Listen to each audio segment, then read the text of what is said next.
Hello everyone. Today we are going to learn one of the important results of circle chapter. And the statement is if a chord and a tangent intersect externally, then the product of the lengths of the segments of the chord is equal to the square of the length of the tangent from the point of contact to the point of intersection.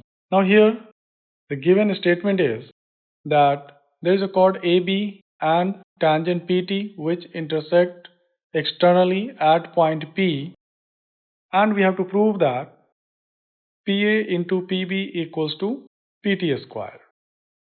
Now to prove that we are going to do a construction, that is join TA and TB. Now to prove that we will consider triangle PTA and triangle PTB, and we can see here angle P is common in both the triangles and angle PTA equals to angle A by alternate segment theorem.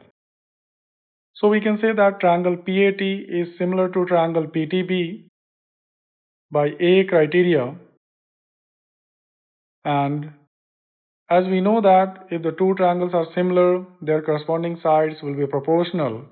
So we can say that PA upon PT equals to PT upon PB, and on cross multiplication we can say that PA into PB equals to PT square. And this is how we can prove this result. Thank you.